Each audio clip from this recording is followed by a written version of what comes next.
কেউ বলছে যে আমি এই এলাকার নেতা। আমি দেখেছি জামাতের অনেক নেতা পাশের নামে এই ঢাকা বিশ্ববিদ্যালয় আজকে সারাদিন ঘুরে বেরিয়েছে। তাহলে এই যে ঢাকা বিশ্ববিদ্যালয়ের ভিসি এবং প্রক্টর আমাদের পুলিং এজেন্ট দিতে গিয়ে আপনারা আমাদের সাথে নানান ধরনের প্রতারণা করেছেন। সেখানে নিরাপত্তা পাস নামে ঢাকা বিশ্ববিদ্যালয়ের বাইরে থেকে জামাত শিবিরের নেতা কর্মীদেরকে আপনারা ক্যাম্পাসে ঠাঁই দিয়েছেন।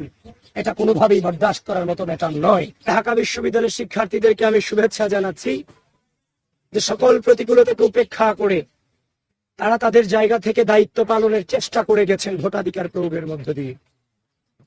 প্রিয় সাংবাদিক বন্ধুগণ, আজ সকাল থেকেই আপনারা আমাকে বিভিন্ন ভাবে জিজ্ঞাসা করার চেষ্টা করেছেন, ভাই কোন অভিযোগ অনুযোগ আছে কিনা।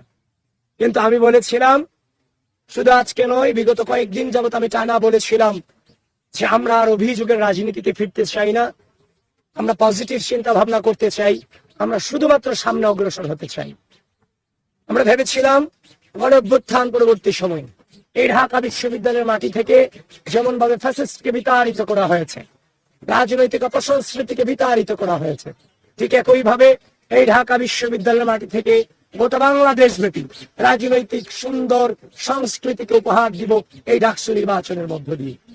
আপনারা দেখেছেন সকাল থেকে, গতকালকে আমি আপনাদেরকে জানিয়েছি যে আমার উপর, আমার সকল কর্মকাণ্ডের উপর অনলাইনে সাইবার অ্যাটাক হচ্ছে, সংবাদ সম্মেলন করেছিলাম।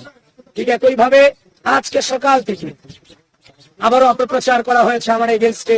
আমি নাকি নির্বাচনী আচরণ বিধি লঙ্ঘন করে আমি কেন্দ্রে প্রবেশ করেছি।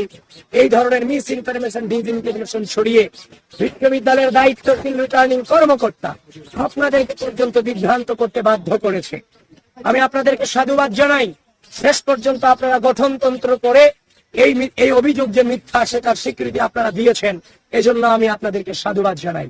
কিন্তু অল্প সময়ের মধ্যে এই যে মিস ইনফরমেশন ছড়িয়ে আমাদেরকে সাধারণ শিক্ষার্থীদের সামনে কলঙ্কিত করার চেষ্টা এবং অপচেষ্টা চালানো হয়েছে, সেটা বিশ্ববিদ্যালয়ের রিটার্নিং কর্মকর্তা কর্তৃক, একজন নির্বাচন কমিশন কর্তৃক। সুতরাং এটা কোনোভাবেই মেনে নেওয়া যায় না। এরা বারবার এদের ব্যর্থতার প্রমাণ দিয়ে গিয়েছে। আপনি দেখেছেন আমাদের নির্বাচনী গঠনতন্ত্রে আছে, আপনারা তো 2019 সালে ডাকসু নির্বাচনে নাকি কাভার করেছেন। এখানে ভিপিজিএস, এজিএস নাকি তাদের প্যানেলের তাদের ভোট কেন্দ্র পরিদর্শনের সুযোগ ছিল না? অবশ্যই ছিল। তাদের কি পরিচিতি কার্ড থেকে শুরু করে তাদের আলাদা একটা পরিচিতি ছিল না? সব ছিল। কিন্তু বিশ্ববিদ্যালয় প্রশাসন এসব আয়োজনে চরম ব্যর্থতার প্রমাণ দিয়েছে। এবং আমরা প্রত্যেকটা কেন্দ্রে যখনই গিয়েছি আমাদেরকে বারবার এতিমের মতো দাঁড় করিয়ে রাখা হয়েছে, আমাদের সময় নষ্ট করানো হয়েছে। শেষ পর্যন্ত দেখতে পেলাম